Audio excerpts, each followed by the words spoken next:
Amados, o Senhor me deu aqui esse tema nessa noite para tratar com a igreja, que é sobre capacidade dentro da graça desvendada por Ele.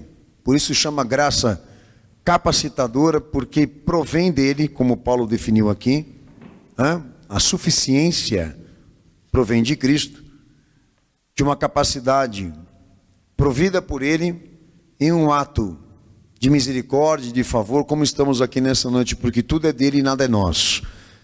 E o pastor, orientado pelo meu Senhor, eu vou tratar 3 aspectos importantes aqui. O primeiro deles, a visão central do homem dentro daquilo que Deus criou. Como a Bíblia pensa sobre isso, tá? A posição do homem dentro da criação. O que na filosofia diríamos é cosmovisão, e na teologia também pode ser visto, mas obviamente dentro da revelação de Deus e não do pensamento racional.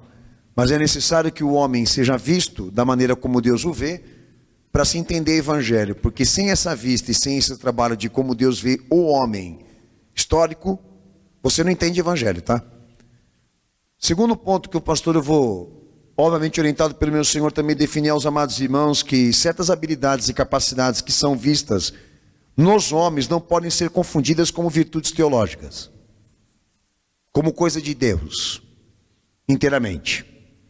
Por mais que seja natural, por mais que venha da criação, por mais que surja, dos atributos da soberania desse Deus naquilo que Ele formou e criou e construiu, aquilo que o homem o homem normal e natural, aquilo que o homem exerce nesse momento agora, não representa, não testemunha aquilo que Paulo está definindo aqui, uma capacidade que vem de Deus. E eu vou explicar por quê. Tá? Obviamente não desprezando as pessoas, mas entendendo o que é de Deus e o que é dos homens, tá? E terceiro ponto, falar da vida triunfante, ou da suficiência na vida, do que diz respeito ao homem. Como a Bíblia entende, o que a Bíblia na verdade fala sobre isso e como é tratado essa suficiência. A suficiência chegou para nós, por quê? Ela foi providenciada na redenção de Cristo, para fazer o quê? Prédio, construir civilização, organizar a civilização, para que fins a graça nos capacita? Para que objetivos, Isso tem pauta, isso tem princípio, isso tem norma, isso tem orientação. E não pode, obviamente, ser visto dentro de uma cosmovisão. Tem que ser visto dentro da redenção, do que se cumpriu em Cristo. Então são 3 aspectos que eu entendo que são importantes para vocês que estão aqui nesse culto. Não sair chamando de coisa de Deus qualquer fenômeno que você vê lá fora, humano. Não tarifar, não carimbar isso como uma coisa de Deus, como um acontecimento de Deus, naquilo que na verdade está sendo visto entre os homens. Porque há uma orientação, de que foi dispensado sobre Cristo uma graça, uma misericórdia que só pode ser usufruída, que só pode se ter acesso a esses privilégios, o homem em si, se ele cumprir fé. Se ele cumprir fé, tem acordo. Se ele não cumprir fé, não tem acesso. Muito simples. Como a vida hoje aqui. Tá? Muitas bênçãos que foram certificadas em Cristo só podem ser compartilhadas e partilhadas com aqueles que se confirma a fé. A fé revelada em Cristo. Então tem muita coisa para se falar disso que perdeu-se noção. Principalmente dentro do movimento evangélico, onde eu entendo que a bênção de Deus, no conceito popular, cai sobre todos, está sobre todos, como se fosse vento, água e os elementos naturais dessa terra. Então toma muito cuidado, porque a graça e a misericórdia de Deus, ela tem uma dispensação centralizada em Cristo, e a partilha disso, é muito definida pelo Evangelho.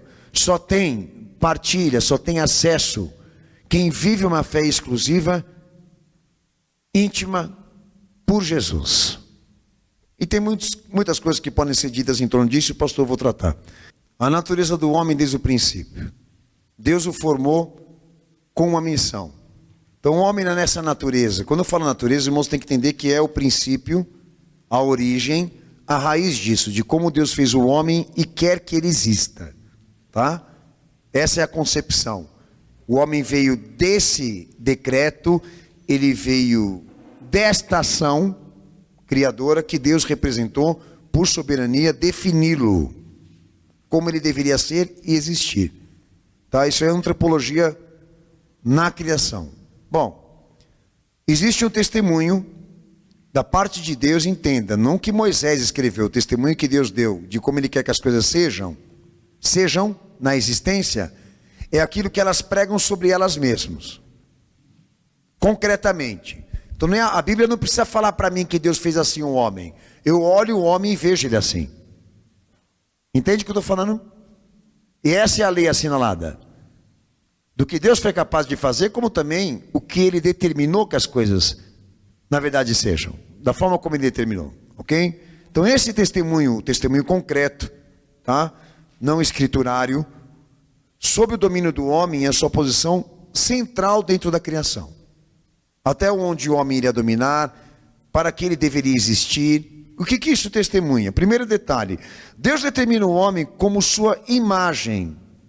O que a Bíblia quer dizer com isso? Que quando Deus fez o homem dentro de uma esfera especial, para que o homem levasse certos detalhes dele que em toda a criação não iria existir. Há um certo testemunho na criação do homem, que Deus queria que o homem recebesse, tá? Uma especialização, que leva certos atributos de Deus, não atributos completos, mas parte disso. Então quando Deus determina que essa natureza, o homem, deveria existir, Ele expõe essa natureza como natureza racional, livre e imortal. Por quê? Porque ele tem alma. Já as demais não trazem isso. Então por isso que Deus fez o homem segundo a sua imagem e semelhança, porque há certos atributos no homem que pregam parte daquilo que Deus é concreto e dentro de uma visão absoluta. Então porque o homem é racional, porque ele é livre, tem livre-arbítrio, e porque ele tem imortalidade de alma, isso prega que nele existem certos testemunhos e atributos que Deus fez questão de que o homem também comunicasse pela sua existência. O que faz ele ser superior às outras origens, às outras criações, por ter estruturas similares a Deus. Por isso que está escrito aí, Deus fez o homem conforme a sua imagem e semelhança. Tá? E um detalhe importante, que todas as criações, Deus determinou que servissem esse homem. Tá? Isso quer dizer que ele seria superior a todas elas mesmo. Mas com um detalhe, a superioridade que Deus estava dando ao homem, dentro daquilo que ele criou, não daria a ele isenção de leis e regras que Deus assinalou dentro da criação. Ou seja, Deus não estava dando ao homem soberania sobre o tudo. Tá? Por quê? Porque o homem também, como toda a criação, estaria sujeito às leis assinaladas de Deus dentro da natureza, e sujeito no sentido de extremamente depender de todas elas. Então você que está hoje aqui nessa noite, que questiona a soberania de Deus, como também a existência dele, um dos detalhes que a gente comprova a existência divina, como também a soberania, é que estas leis prevalecem até o dia de hoje para o homem. E nenhuma delas que Deus assinalou na criação foram alteradas. Nenhum desses decretos, nenhuma destas instituições que foram determinadas na lei da física, na lei natural, foram alteradas e sequer modificadas pelo homem. Então note você o quê? Que o homem tem certo controle, ele prega certa superioridade, mas não no tudo.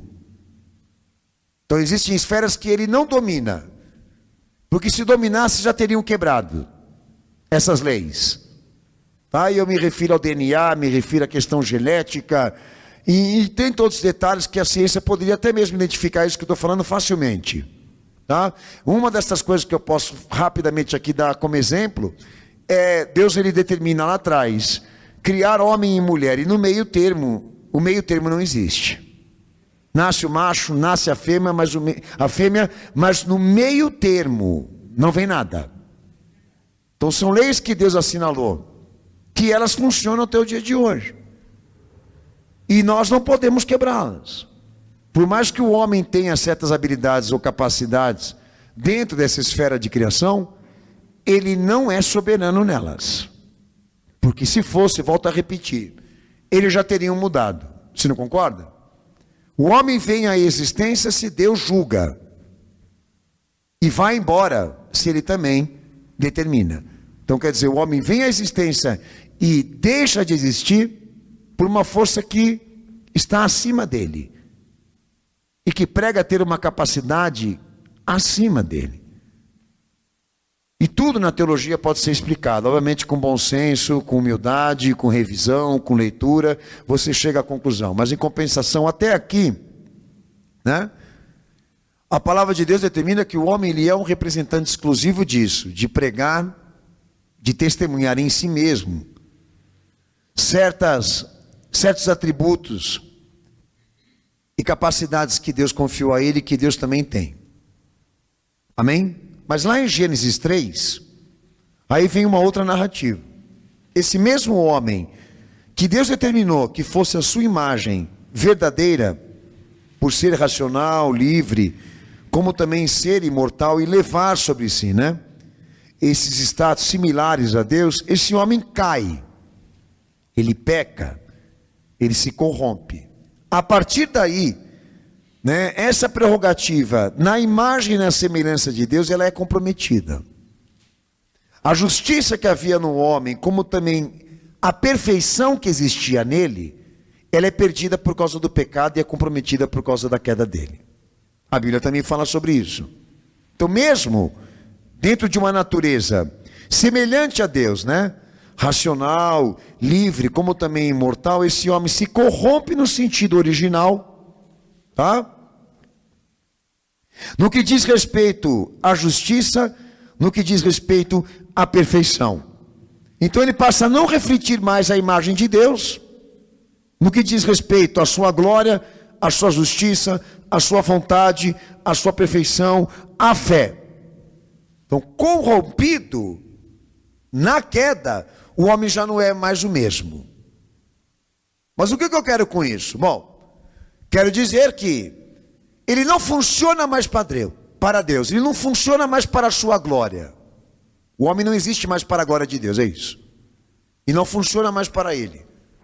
A partir da queda do pecado, o homem passa a viver por si mesmo. E notem vocês, ele não deixa de ser livre, ele não deixa de ser racional, como também não deixa de ter uma alma. Mas em compensação, todas as suas funções, como a sua capacidade, como suas habilidades, não existem mais nele para a glória de Deus, sequer para glorificá-lo. Não corresponde mais à expectativa disso. Daquilo que Deus quer dele, daquilo que Deus determinou por vontade, daquilo que Deus determinou por justiça. Então já não é mais perfeito, já não é mais original. O pecado tirou isso dele, depois da queda. Nada foi mais o mesmo. E o que isso tem a ver? Tem a ver que a partir do momento que o pecado entra no homem, aquilo que fica nele, que não serve mais para glorificar a Deus, a não ser para isso, para defender os seus interesses próprios, ok? Essas habilidades e essas capacidades que residem no homem desde a queda, por mais que sejam da criação por natureza, elas não são mais vistas como virtudes, somente habilidades. Diremos que depois que o homem caiu do pecado, que o pecado entrou nele, e ele não agrada mais Deus, nada do que ele faça, nada do que ele represente, nada do que ele crie, nada do que ele gere em si mesmo, agrada a Deus. São só habilidades. Então tudo que se construiu em Adão, depois da queda, civilização, ordem humana, tudo isso que nós hoje contemplamos que o homem foi capaz de desenvolver e se representar, são suficientes para isso, para agradar a Deus. Por isso não podem ser vistas como virtudes teológicas, por isso não podem ser vistas como obra agradável a Deus, porque nada foi orientado por Deus e sequer corresponde às expectativas da vontade sagrada dele. Aonde você vai entender isso? Quando Cristo desce aqui nesse mundo para fazer a reforma disso. Porque até então, a vinda do Filho dele deixa claro que Deus deixou o homem desenvolver tudo aquilo que ele acreditava ser ou que ele se respaldava em ter como potencial, para deixar muito claro. Isso para nós que estamos aqui debaixo de uma dispensação redentiva. De que tudo isso que o homem construiu desde então, não é só contraditório pelo fato de não estar orientado pela vontade de Deus e a vontade sagrada que eu me refiro. Pelo fato também de estar fechado a qualquer orientação. Porque meu Senhor diz que se o mundo o amasse, o teria recebido e o aceitado e não o condenado. Então deixa claro que mesmo toda a ordem das civilizações terem surgido de uma capacidade, de uma competência, de uma habilidade sem virtude teológica, porque não está orientada por Deus, ela se fecha até o dia de hoje, até para reconhecer isso. De que deveria aceitar as intervenções divina, para revisar, para fazer reflexão. Tanto que é verdade que deram uma cruz para o nosso Senhor como resposta da revelação que Ele trouxe à humanidade e da luz que brilhou sobre Ele. Então, desde Adão para cá, quando o pecado entra na história do homem, nada do que está no homem agrada a Deus e Deus quer. Por isso o Filho dele veio para uma reforma, para instituir uma nova ordem humana de regenerados e convertidos. Aí entra a esfera da virtude que eu vou tratar hoje aqui. Da verdadeira capacidade que vem de Deus para nós, para fins que justificam a vontade dele, não a nossa, a vontade de Deus e não a vontade dos homens.